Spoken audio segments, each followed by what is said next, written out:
Good morning, everybody.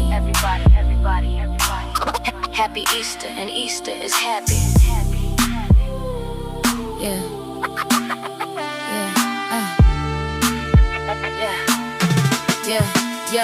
It is flowers and pastels and baby bunnies. It is sunshine and joy and hope.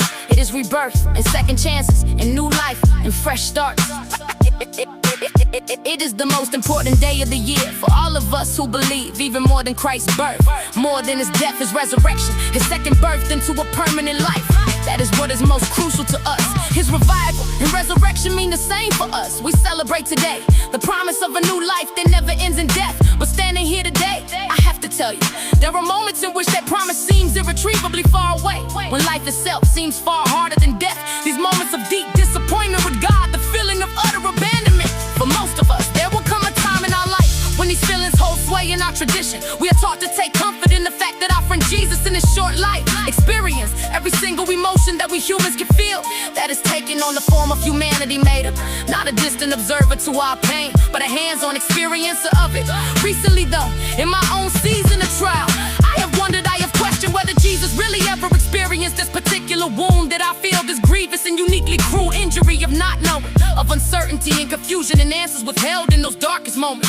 I have thought bitterly and perhaps irreverently that I have stumbled upon a feeling that Jesus did not know. After all, don't the gospel stories recount Jesus informing his disciples of his destiny, that he had been sent to die to ultimately be raised up? They didn't get it, but he did. He at least knew his fate. And yes, it grieved him deeply, to the point of shedding tears of blood in the Garden of Gethsemane. But still, he knew the ending, he knew the plan. There would be suffering, but then resurrection. And so I thought, he never suffered this excruciating not knowing. It isn't wrong to think such thoughts, to challenge our God with questions. God does not ask us to be stoics with standards of pain, with zen like remove, or shallow sloganeering about the hard battle God gives to his toughest soldiers. Our questions to God, our wrestling with God, this is his opportunity, for through our authenticity and vulnerability comes a portal of revelation, the imparting of truth and wisdom. So it went for me, this portal opening as I stared at yet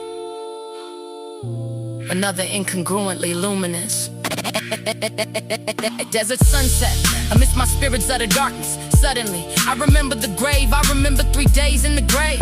No one talks much about that. We focus mostly on Easter. Of course we do. We cut to the happy ending and the joy of Sunday morning. And yes, we do observe the Friday before, the agony of crucifixion. We mourn by candlelight, the darkest night. But after Jesus died, after he breathed his last, what did he actually know?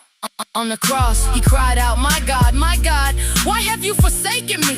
That is the anguish cry of someone who does not know the answers. Where did his soul and his spirit go in those days in between? And what was he thinking? Did he think his time in the grave would be a day or 2 or 1,000 years in the grave? Does his agony seem indefinite to him? The torment of uncertainty, the way indefinite pain can feel eternal? Perhaps he didn't know this feeling after all, as humans living on this earth now. We are all suspended in that moment of uncertainty. Not 3 days, but thousands of years between his cross and our resurrection with him. Our faith gives us a spiritual conviction that we will be reborn, that God will redeem this pain, that every tear will be wiped away, that our Easter is coming. But we live viscerally in the meantime. I'm feeling unsure, lost, abandoned, disappointed, enraged, forgotten. Our comfort is that our God has felt those feelings from a perspective of humanity, that he has compassion on us, and that he promises, if not immediate answers, a sweet presence. He promises closeness to the brokenhearted. Somehow, miraculously, his loving and gentle presence that makes the meantime less mean. Perhaps this is too dark, a message to share on Easter morning, but I have long believed that we miss out on fully celebrating resurrection if we do not acknowledge the feelings of loss, pain, and yes, death. It is the darkness that makes this morning's light so magnificent, so blindingly beautiful. It is all the brighter because it is so desperately needed. So I close my eyes this morning and I feel the sunshine. I see a bright vision of the day when heaven and earth pass away, because they are one on earth as it is in heaven.